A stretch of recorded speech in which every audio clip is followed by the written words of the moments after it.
जीवनातला बहुतेक नवरत्नाकर असा आहे आणि त्यामध्ये मग वाटमारी करायची. गुरुवारे बाबा हे उदाहरण सांगत असतात, ज्याच्या गळ्यात माळ आहे, यज्ञोपवी संस्कार झालेला आहे, असा जर एखादा व्यक्ती मारला तर त्याच्या स्मरणार्थ फक्त एक छोटासा बारीक मोहरी एवढा दगड घ्यायचा, रांजणा टाकायचा, मोठा नाही, मोहरी एवढाच घ्यायचा.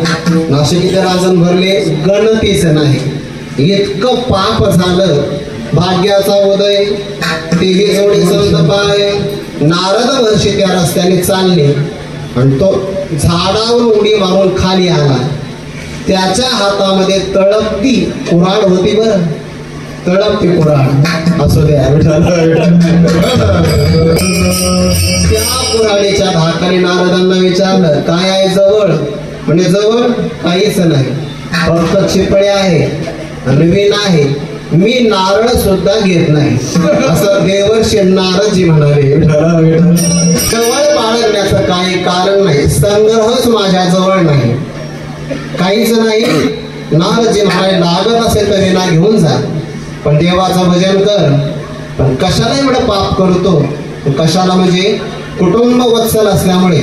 सकाळी गुरुशाबांनी सांगितलं, माधवो भक्त वत्सला, साधवो दिनवत्सला, बाकी मानवा कुटुंब वत्सला.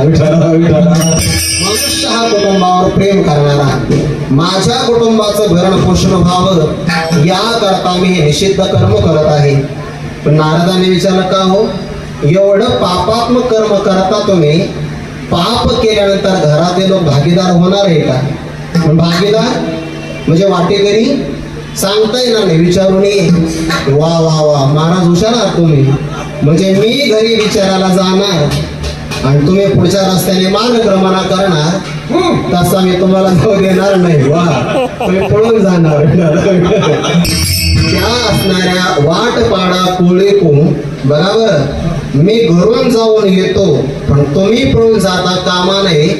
नारदांना एका झाडाला बांधलं, बघा बरं, बांधलं म्हणजे बंधनात टाकलं. पण ते देवर्षी नारदजी होते, त्यांनी सांगितलं, तू मला बंधनात टाक, पण मी तुला मोक्षाकडे घेऊन जाईन. घरी गेला, घरच्यांना विचारलं, माझ्या पापामध्ये सहभागी व्हाल का? आई वडिलांनी सांगितलं, बाळा लहानपणामध्ये तुझं संगोपन आम्ही केलं, आता उतार वयामध्ये आमचं पालन पोषण तू करावं कर्तव्य आहे, तू काय करतो आम्हाला माहिती नाही. त्यांनी सुद्धा भागीदार होण्याकरता नकार दिला. धर्मपत्नीला विचारलं, त्याने सांगितलं, मी फक्त पुण्य सहभागी आहे, पापात नाही. मुलांना विचारलं, ते बाबा आम्हाला वयस आहे, आजान बालक आहे आम्ही. मग त्याला अनुताप झाला, ज्यांच्या करता मी करतोय ते माझ्या पापात सहभागी नाही. अनुतापाशी नारदांच्या जवळ आल्यानंतर दोन्ही वाढी. नारदांनी सांगितलं, एवढं पाप झालंय, आता प्रभूचं नामस्मरण घेतल्याशिवाय पर्याय नाही. पण पापामुळे प्रभूचं सरळ नावच मुखाला येणार. नाराजी म्हणजे मन राम, असं पण नाही म्हणला की मला राम म्हणता येत नाही, कारण त्यात राम आला असतं.